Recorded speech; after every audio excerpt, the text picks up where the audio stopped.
Hace más de 20 años, la esposa del rey saudí huyó de él, pensando que por fin encontraría la libertad. Pero la venganza del rey resultó ser demasiado cruel. Durante todos estos años, la mujer intentó salvar a sus hijas adultas, a quienes mantenían bajo arresto por orden suya. Las princesas fueron sometidas a hambre, humillaciones y sedadas con somníferos durante años. Desesperada, Al-Anud se presentó ante la embajada saudí en Londres y exigió la liberación de sus hijas. ¿Por qué huyó realmente del rey? ¿Cuál fue el destino de esta mujer y de sus hijas? ¿Y cómo terminó una de las historias más terribles de la familia real saudí? Mira el video hasta el final para descubrir la verdad que se ocultó durante 20 años.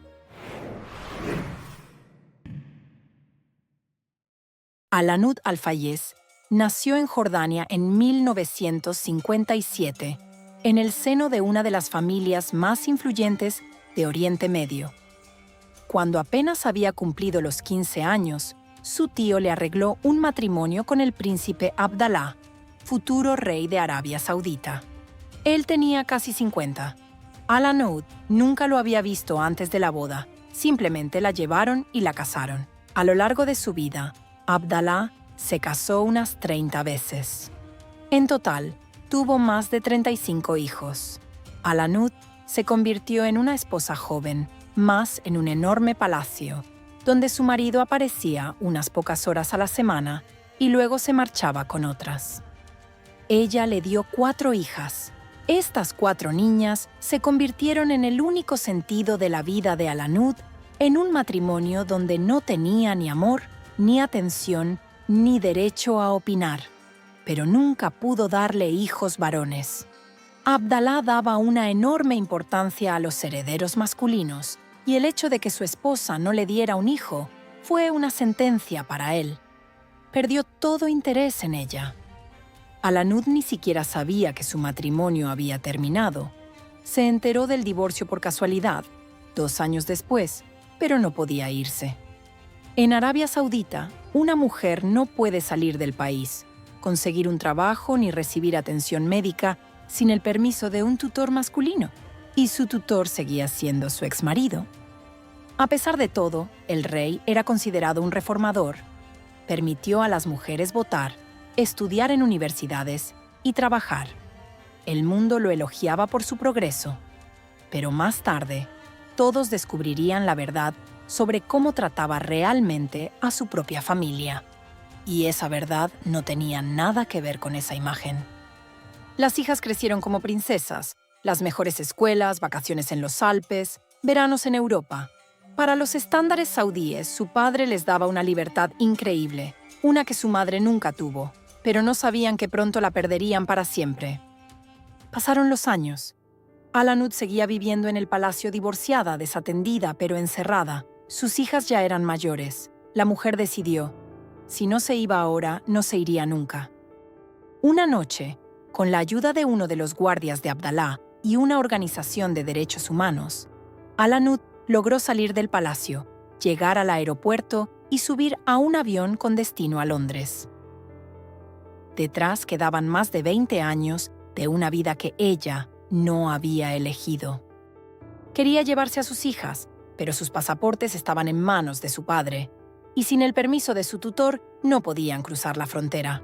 Al-Anud se consolaba pensando que a sus hijas no les pasaría nada. Eran adultas, eran princesas, tenían un estatus y una posición en la corte. Pero se equivocó. La reacción de Abdalá a su huida fue instantánea. No persiguió a su exmujer. En su lugar, atacó lo que Al-Anud más amaba en el mundo. Sus 4 hijas se convirtieron en rehenes con un único objetivo: obligar a su madre a regresar. Ella no sabía que, tras su fuga, sus hijas serían mantenidas bajo arresto por orden de su padre, que las someterían a hambre, las privarían de agua, las atiborrarían de medicamentos y las destrozarían lentamente para forzar el regreso de Al-Anud.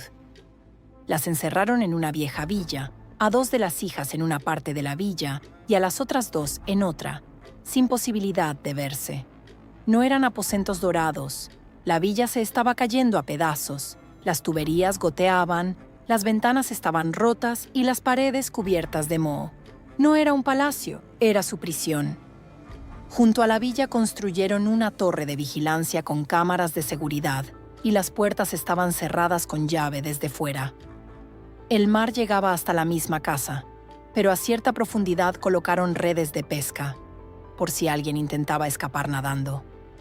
Una compañera de clase de una de las hijas las recordaba en un ensayo, llamándolas hermosas debutantes deprimidas, en una mansión de mármol.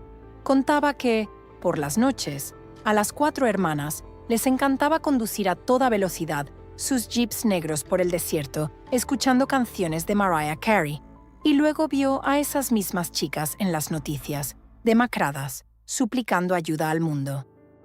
Las hijas no guardaron silencio ni siquiera en cautiverio.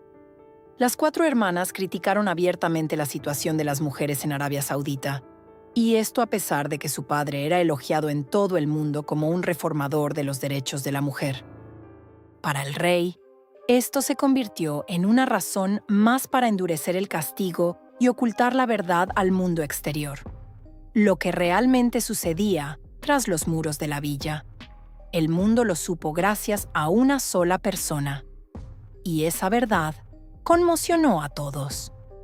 En el año 2008, el médico estadounidense Dwight Burdick, que trabajaba para el servicio médico de la familia real, recibió una orden: subir a los aposentos de una de las princesas y administrarle un somnífero en contra de su voluntad. Burdick llegó a Arabia Saudita desde Texas, en los años 90, atraído por el dinero y el exotismo. Él y su esposa se convirtieron al Islam y se enamoraron sinceramente de la cultura árabe. No sospechaba lo que ocurría tras los muros del palacio hasta esa llamada. Subió las escaleras. En lo alto había una mujer joven. Era Hala. En la habitación sonaba música pop italiana. Burdick se negó a ponerle la inyección y simplemente se puso a hablar con ella. Luego revisó los historiales médicos de las 4 hermanas y vio que a cada una se le habían recetado 4 sedantes simultáneamente. Otro médico de la corte llamaba a las hermanas las Rapunceles, encerradas en una torre, aisladas del mundo. Burdick intentó ayudar. Propuso enviar a 2 de las hermanas a una clínica de rehabilitación en California. La respuesta de la corte real fue breve: nunca saldrán de Arabia Saudita.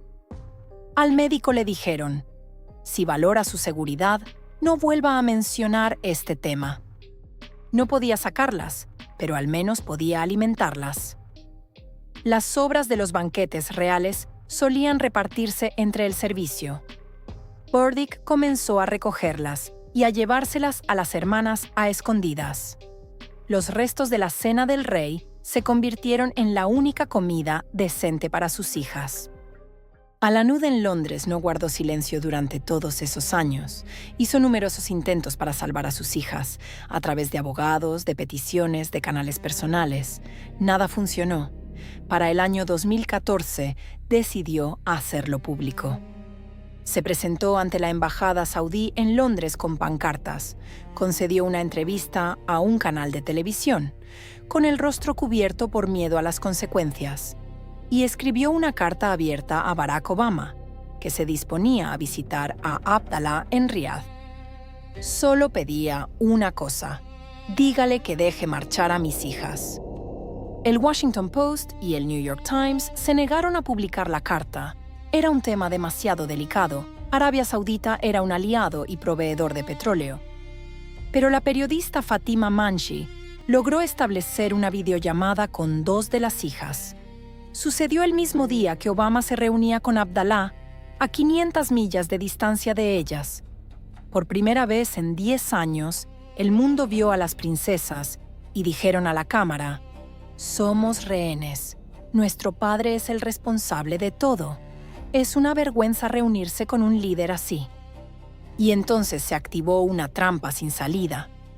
Tras la protesta de su madre ante la embajada, a las hijas les redujeron la comida.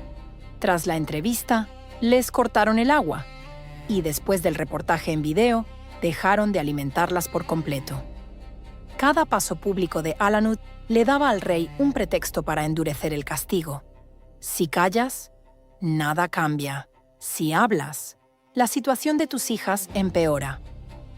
La Embajada de Arabia Saudita en Londres respondió a todas las preguntas de la prensa con una sola frase: es un asunto familiar privado. Poco antes de su muerte, Abdalá les dijo directamente a sus hijas: vuestra situación no cambiará nunca, y cuando yo muera, vuestros hermanos continuarán. No eran amenazas producto de la ira, era una orden. En enero de 2015, Abdalá murió. Muchos esperaban que el nuevo rey, Salmán, liberara a las hermanas. No sucedió nada parecido. Hasta ese momento, las hijas todavía mantenían cuentas de Twitter.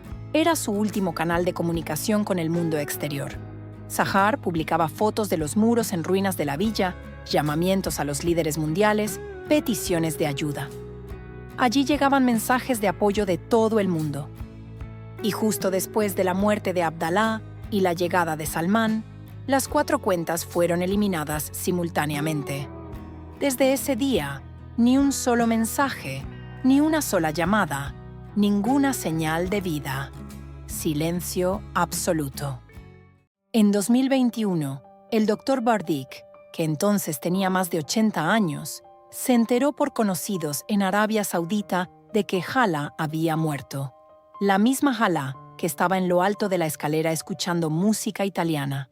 La Corte Real emitió un breve comunicado: una enfermedad crónica no especificada. Y nada más. 6 meses después, murió otra hija, Maha. El palacio no dijo absolutamente nada. Su muerte fue mencionada de pasada en las redes sociales por una fundación humanitaria que lleva el nombre del rey Abdalá. Sobre las 2 hijas restantes, Sahar y Jawaher, no se sabe nada desde hace más de 10 años. Algunos creen que tampoco están vivas. Otros esperan que estén escondidas en algún lugar. Nadie lo sabe con certeza. Hoy, Ala-Noor Al-Fayez tiene casi 70 años. Sigue viviendo sola en Londres. No ha visto a sus hijas en 23 años, desde el momento de su huida. 2 de sus hijas ya están muertas. De las otras 2, no sabe si están vivas. Huyó de uno de los hombres más poderosos del planeta pensando que se había salvado. Pero su huida fue el comienzo de una cadena de acontecimientos que destruyó la vida de 4 mujeres. El rey Abdalá murió hace 11 años, pero su venganza sigue aquí. ¿Crees que la huida de Alanud valió el precio que pagaron sus hijas? Escribe tu opinión en los comentarios. Dale a me gusta si te ha gustado el video. Hasta la próxima.